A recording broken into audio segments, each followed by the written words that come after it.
Hey guys, it's me, Nalthazar, and welcome to another episode of Achieving Perfection. This is going to be for a World Reborn and the Urborg node. So, per the usual, I'm going to show the decks so you can just copy-paste take them if you want, and then get into the explanations. So, for newer players, I would go with something like this.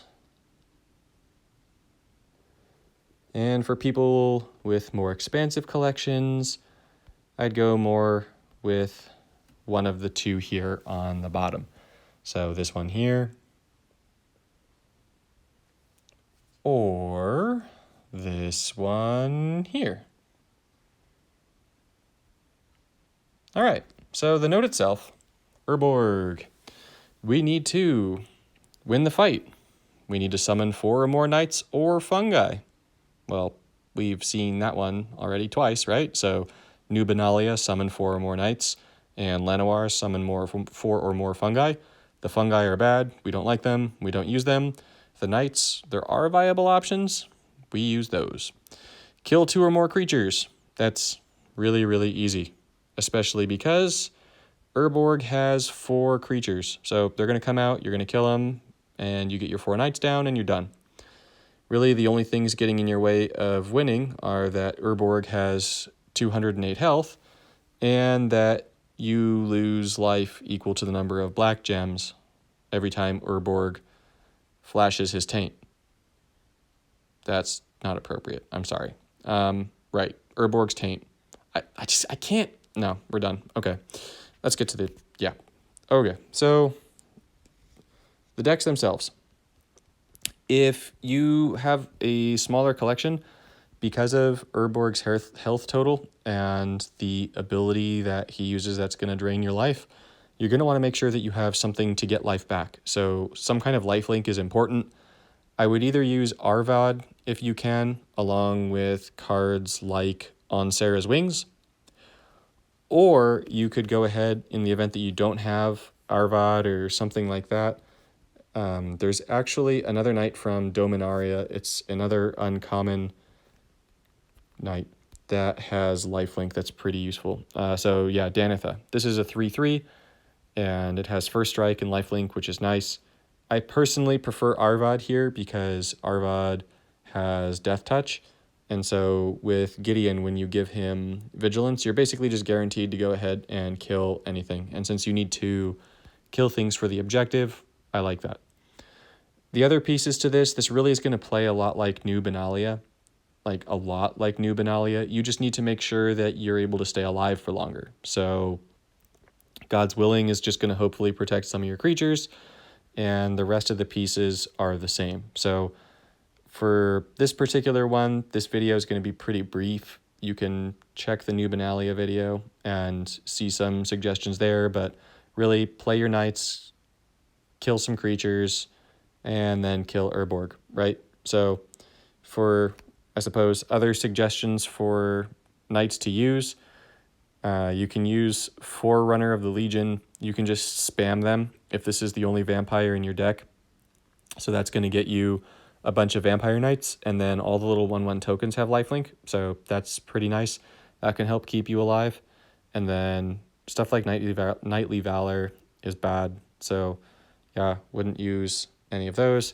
If you've got access to more of the rares, Knight of the White Orchid's pretty nice. Having the first strike goes ahead and kills most of the things that you're going to come up against in this node, like that 9/3 frog thing.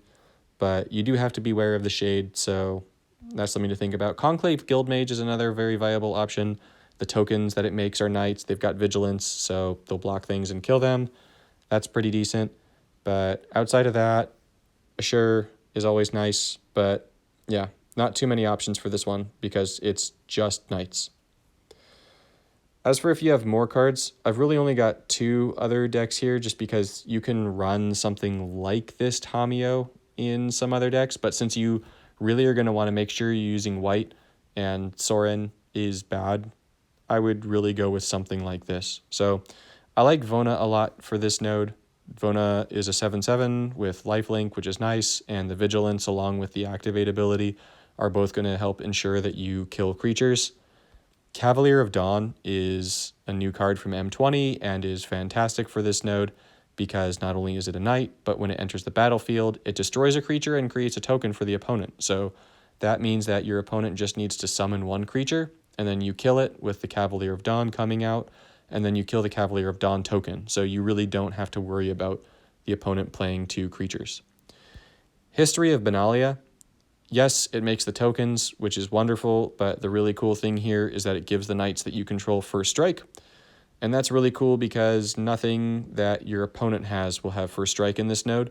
So giving Vona, who has Vigilance, first strike, this just basically makes him a death wall that your opponent can't do anything about. Cavalier of Dawn, same thing, makes it a death wall, your opponent can't do anything about it. And Gideon's Phalanx, this is going to give you 4 2/2 knights with Vigilance, or an 8/8 Vigilant, really, right? And so giving this thing first strike is also going to kill everything. Blue Sun, yeah, this is going to give you a bunch of cards, give them mana, it's great.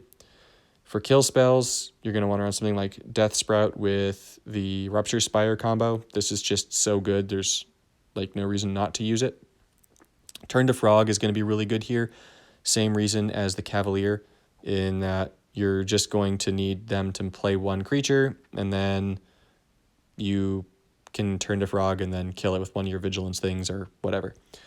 Chord of Calling I like because it's going to go ahead and fetch one of your creatures. You can also run Finale of Devastation, given that both of your knights here are 16 mana, so they can both be played with that.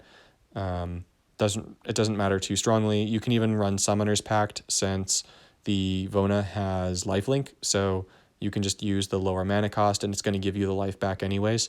So any of those options are going to be perfectly viable. Finale of Revelation is just more card draw. So this would serve you very well for this node. This is actually what I'm personally going to use. And then the other option is a variant of the Vraska deck that I showed for New Benalia with just a few changes. So one, I took Chord of Calling out and I replaced it with Death Sprout. This is going to help you with killing the 2 creatures objective.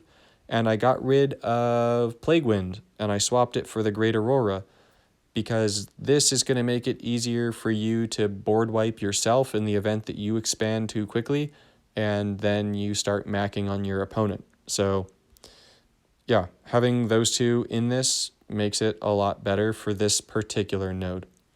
The one thing to be careful about if you choose to use this deck for this node is that between Memorial to Folly and Woodland Cemetery, there are going to be a lot of black gems on the board. So whenever Urborg is able to use its ability, you're going to be getting hit a little bit harder than you would with other variants of these types of decks. Nissa's Revelation is in here to help you gain health, and if you want, you can even throw another one of these pieces out. You could even throw Bolas here out for the Sorin Vanguard. So Sorin, no, yes, hello. So this one right here, and this is going to give the knights lifelink, and then that's going to be more than enough health to counteract all of the badness. So this is another perfect card to throw in. So really, I would use something like the Tamio deck or something like this deck, and then just rampage its face. If you can't run either of these decks, then just look at what knights you have and make do with those. Find ways of protecting your knights, so give them first strike, give them prevent damage, give them things like that, and that's going to help a heck of a lot. Also, if you want, no, you can't see it with Vraska. Who am I kidding? Boo boo, doo doo doo. When you give all of your knights first strike, if you just want to try and go for the quick kill from Dominaria, there you go. You can just go ahead and use Quendi, and this one's going to give all of those knights double strike. So the only thing to worry about with this guy is that you give your knights double strike and you kill too quickly. But all in all, this is an incredibly easy node. It plays just like New Benalia or Llanowar, so very, very similar. Good luck, and I hope to see you in the next one.